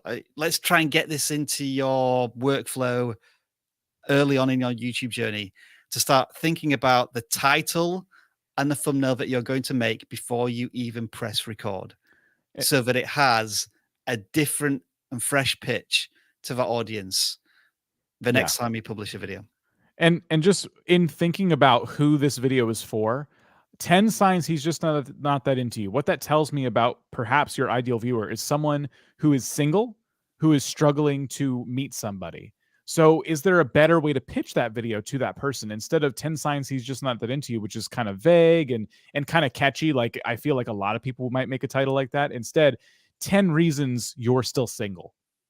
And it could be the thumbnail has like a person and it says 5'3", and like, this is a deal breaker, or something you're kind of alluding to, he's not that into you because you're too small. That's no reflection on you. That's a reflection on their judgment as a human being. Right. But you're kind of leading into something more interesting rather than just a bland blanket statement that requires a viewer to get into the video to find out more. That is the perfect title and thumbnail combo. 10 reasons you're still single, and then one of the reasons is the thumbnail. And try to use no text if possible. Or like you said, Rob, like 5'4", like something very subtle in there, a little tiny bit of text that gets the point across. Like, oh, that's the kind of thing I'm going to get out of this video if I click. All these different reasons why I might still be single. Got it. Yeah. Forgive the pun, but 10 reasons why I'm not into this video. It's because it looks identical to the first video that you published. It's yes. So I would remove one of those. If they're the same video, but one's like longer than the other, just remove the one you don't want anymore. And I would change the title and the thumbnail and go down this road now of giving relationship advice. If that's what you want to do, make that the ideal viewer, make that the fictional person you create. Write it down, like write down all the things about this person. And, you will have a much easier time creating content going forward. We wish you the best of luck on your YouTube journey as well, by the way. Yes. Okay. Should I worry too much about my views dropping as I'm taking a break? Yes and no, is what I'm going to say. It is inevitable. Yes. Like Thanos. He comes up to your channel and then half of your views just vanish. Ouch. So you should take breaks on YouTube. And I think when people think about creators like ourselves who are constantly encouraging you to make as much content as possible and things like that, you might think we'd say the opposite. Never take a break. Always keep going. Always keep creating. And that's in a perfect world. Sure. That's, yeah, of course. You want to know how the fastest way to grow is? Yeah, never stop making content forever. But you need breaks. And Nate from Channel Maker said something that, really stuck with me. He basically said, if you plan for your breaks, kind of like you would for your job, right? He didn't use this analogy, but if at work here at vidIQ, if I want to take a vacation, I usually plan that ahead of time, and I'm not burnt out or anything like that. I just know that, hey, I got some vacation coming up, and you prepare for that vacation leading up to it. So let's say if I'm going to be gone, but I still want my presence to be felt on the channel, I would make a couple videos and I'd have them scheduled to go live while I'm away on vacation. And if you do that in your YouTube journey, if you literally plan for time off way before you reach the point of burnout, your viewers may not know the difference. You may not lose a single viewer, or you can at least scale back your content a little bit. Maybe you take a smaller hit from that. I would encourage breaks, though. I would always encourage breaks first and foremost. The uncomfortable and unfortunate truth is that you as a content creator are replaceable in that unless you create something completely unique that a viewer cannot get from somewhere else, i.e. people like Mr. Beast, Mark Rober, Jake these Feldman. people who create these tremendous pieces of content that take time, energy, resources, and money to create. The average creator is making something maybe once or twice a week. And once you're into a watching habit, YouTube's going to recommend that future content to you. But then when you take a break, the viewer doesn't take a break as well. They still want to watch similar content. And so YouTube is forced to find content from somewhere else. And that unfortunately just happens. But as you say, Dan, we're not saying that you are a slave to YouTube's recommendation system. Plan your breaks. Don't reach burnout stage and then have a 3-month break. Try and schedule a bit of content beforehand so that you can release something, or have a reduced schedule for a couple of months if you're taking some time off. Mm-hmm.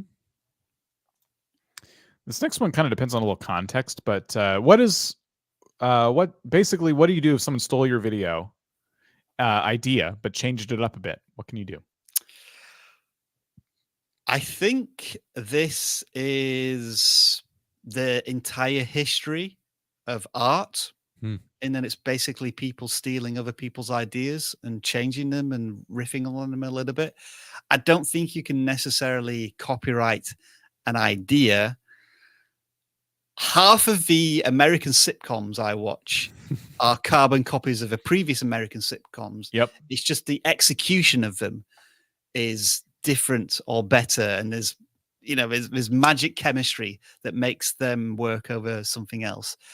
My response would be, okay, then I make something different or better than theirs, so that the viewers prefer to watch me.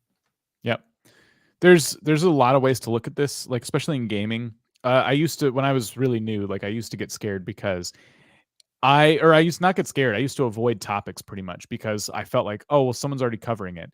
But in a lot of those cases, what I realized in retrospect is that, a lot of people were covering that topic already because it was a topic worth covering and the audience wanted more of it. So, in fact, people doing something that you're already doing is a good thing in that sense because it's keeping the audience excited about that concept, whatever that is. So people like to see more of the same sometimes, and that's just one way to think about it. If it's simply an idea that someone got to first, you said stole, so I'm assuming you uploaded a video and then someone remade it and made it better. Learn from it. It stings a little bit, but go in and look at it from only a data perspective. Try and disconnect yourself emotionally from the situation that you're in and just go in and look for the nuts and bolts, the data. What made this video better? And how can I, in my next video, up my own game? So it really is just kind of like putting yourself in the right mindset. If you do a search now for how to get 1,000 subscribers on YouTube, you will see a countless number of creators who have basically taken the same idea, but then they've just fashioned that idea in their own voice and style. And that's what makes you appeal to an audience. simple question to all of you.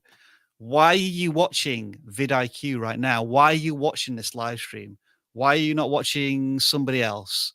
Mhm. And through the answer, that's how you answer that question for your own content with your own audience. Whether it's because you trust us, or because we're funny, or because we because we are live streaming. You know, is anybody else doing a YouTube Q&A right now? You know, availability. There are many different answers to the question. The nerd Chris says because of the mustaches. He's here for that. Okay. Each to their own. Sure. My vlogs are in both English and Spanish, but the titles are in English. How does the Spanish audience find me? I'm doing that first where I think this doesn't sound like a good idea to mix languages on one channel. On one video, it seems like, right? Yeah, even that. Yeah. My vlogs are in both English and Spanish. How are you saying one thing and then repeating it in another language? Like, I'm very curious to know how that works. We created a Spanish channel though to kind of tackle this, and it's very, very successful. I'm trying to look at the channel in the background. Are you seeing anything? No, but just, I mean, when I just look at the channel, this might be the channel that they're talking about, but it just looks like English titles. If you click into one, like maybe we'll. Oh. Okay. That's really for interesting. that. I would look into that. Huh? Why are your videos inappropriate? That seems bizarre. You haven't restricted them by accident, have you? I would worry about that. Yeah, that's what I would worry about. I don't want to click on them just in case there is something inappropriate. We don't know. We don't know. Yes, I put those on 2 separate channels. I don't, in terms of how viewers of a different language would find you, it's probably because you are speaking Spanish. So it's age restricted by the uploader. Oh, interesting. Huh. I would call that a barrier though. I think that, you know, people might click off your video because they're afraid of what is hiding behind that wall. And so that, you know, I'd be careful about overusing that feature. But yeah, if you're speaking Spanish in the video, YouTube's algorithms may be picking up on that, and that's why people who speak Spanish are finding your videos. You're kind of opening that door for them. Given the thumbnails and the descriptions, I don't think they should be restricted unless there's a very intentional reason why you've done that, and that's certainly going to limit your potential audience. Yes. Yeah. So you're asking. I mean, we'd have to watch the videos, and we don't want to do it just in case there is something appropriate, but we assume there isn't. So why would they be restricted? I mean, if you watch stuff like Logan Paul and God knows what else, there's all sorts of swearing and foul language, and they're not restricted in any way. So yeah, make it accessible to all. Yeah, because we don't want to look at it because we have no idea what's going to happen when we click. It's a red flag, isn't it? I can't remember the last time I've seen that on a video when I've clicked on it. Yeah, usually when a video gets age restricted, it's not by their uploader's request, and people get really upset because it turns off a lot of viewers, a lot of people. Like, that's a fear people have of being age restricted. So if your content is YouTube has you, especially if you're monetized, you go through a whole checklist of things like, hey, does your content do any of these things? Cool, we're not going to restrict anything on it. I mean, if you feel like a child watching this or having it on the background, it wouldn't harm anything. I would absolutely stop age restricting those. All right. I've done everything Mr. Beast tells small creators to do, but my views and retention has not gone up. But they did everything Mr. Beast said. Yeah.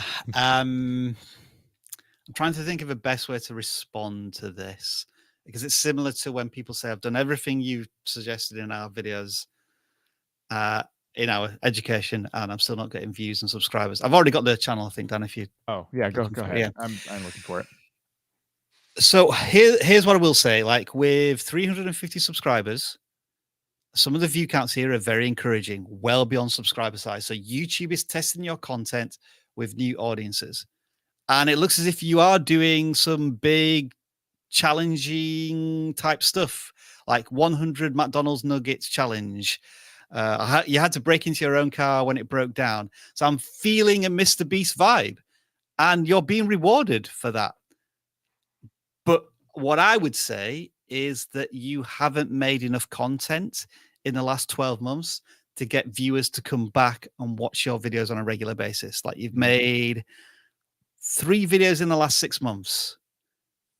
Doesn't sound like enough to me to have that concept of YouTube needs to go and find viewers are still wanting this type of content. So YouTube's going to find somebody who's posting once a week or once every 2 weeks. Yeah. I got to admit, I was a little bit nervous when I saw the question. I'm doing everything someone told me to do and it's not working, because usually when we see that, they're not. And I would say you're doing a lot right. Like this channel looks really good to I me. would agree. I would agree. Yeah. But in 2 months we've not seen a video from you. And that you maybe you've given yourself permission to not post as much for a number of reasons, but if you're modeling that off of Mr. Beast's upload schedule, I would caution that getting to a point where you upload once a month and have the traction he has is earned over a long period of time, because like people are just at the edge of their seats by now for his content. I think if you were to look back at the earlier days, he'd probably be getting a lot more uploads out. So you have more shots at the target the more you upload. So if you can fit more uploads into your schedule, that would definitely help. But I'm always careful to say that, because I don't want to push somebody to work and work and work to the bone when they just do not have the time. I don't want anyone to burn out. And I'm just looking at the intro of this video. I'm not saying that you're trying to model your content on exactly the way Mr. Beast makes a video, but what, with 20 seconds in now, and there is some sharp editing to it, but I'm maybe not sure what this video is about even 20 seconds in. Yeah. So in terms of a video hook intro, like you're talking about the fall of the Ford.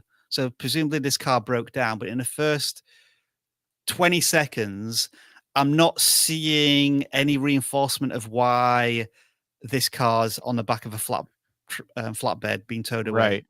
So a better title and thumbnail combo for this would have been like, my car broke down because of chicken nuggets. Like if they were going out to buy chicken nuggets, Yeah.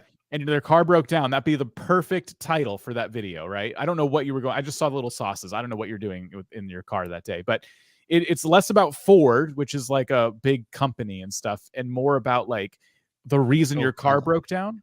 I don't think that's not the same person. Hang on. I've just seen their channel avatar and it's completely different. Whoops. Oh dear. I do apologize. Whoops. It was this channel. Sorry. Huge mistake. We just spent all that time though.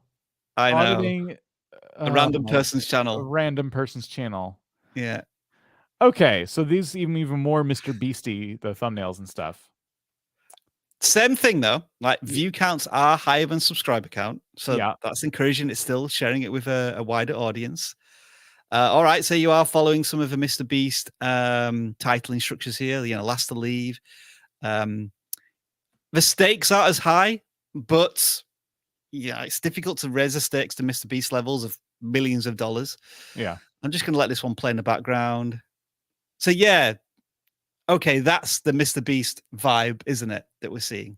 Right. So I was going to say this anyway. You need to rephrase this question and say, I have done everything Mr. Beast tells small creators, and I am seeing a little bit of progress and success here, in that I think the view counts aren't terrible for a channel of your size. And I think your thumbnails are getting slightly better. And with every video that you make, the editing is probably getting slightly better. But the truth of the fact is that Mr. Beast made 200, 300 terrible videos before he started gaining traction. And it may be the same for you to a certain extent. Yeah. There's improvements here. I mean, last to leave Lego prison, like you made such a clear pitch in that video. Like you put prison bars over the people in the video. That's not what it looked like when we saw it. And that's okay, but I think there's just still more work to do, but you're doing the work. Things are improving. I think as your skill set develops, you'll find that this gets easier and easier in terms of attracting an audience. And you've put in a lot of hard effort and work here in the 8 months that you've been on YouTube. You have time. Yeah. You have time to experiment and just continue to enjoy the creative process and just keep at it. I think you are going to have breakthroughs. The thumbnails still need a little bit of work, but hey, you're only 50 videos in 50, 60 videos into your journey right now. The thumbnails went through a recent improvement though, and you can see the views, went up, like doubled. Yeah. The thumbnails before were YouTube face and kind of standing in a house and stuff, and now you're actually like taking the time to like use graphics and things like that. It's working. You doubled your viewership, which is awesome. I would be doing some challenges that are not as similar to Mr. Beast's too. Like, try and think of some other things you can do that set you apart even more. Are we ready to move on?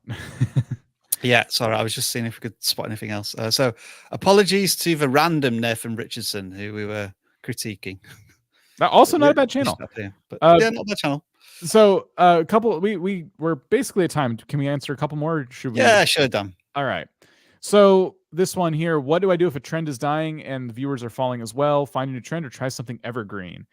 What I was going to say for this one is that if you are in a space on YouTube and you feel like people are just less interested in the topic you're covering, I would be doing the research to figure out what is it that people in my space what are they latching onto next? Because you might find that there was a migration and everyone just kind of moved to another thing. So a lot of times there's not, though. A lot of times it just splinters. And then what I would be doing is finding another thing I'm passionate about that might relate to this audience. And if it doesn't, I might even start a new channel. But those are just my quick tips there. I feel as if we kind of answered this with the gaming channel from about an hour ago. Yeah. Who were talking about how the game had been released now and interest was starting to wane. And it's at that point where you might be starting to look at similar trends or a crossover content that you can start to do comparisons against and then maybe leap over to that topic when you feel the time is right. Mm-hmm. Presumably with an anime channel, there's similar animes that you could start to do conversations and comparisons against if something is starting to wane a little bit. And then, does gaming content without a face cam affect your performance? I would say it does not, honestly, at all. But sometimes it can enhance a video's performance if you use it right. I've seen a lot of creators when they use it right. What I mean by that is usually they're small in the corner of the screen, and for effect, they'll zoom in, right? Like there's reasons to do that. Maybe the gameplay isn't doing anything because you get on a tangent. And so you make your webcam bigger and now you're just talking about whatever it is that's bothering you. And then you put it small again and you start you know what I mean? Like make it part of your content. Don't just put it there because you think, oh, face cam equals more views. That's not true. I don't know who went out there and said that. I think mostly it's like a personable thing.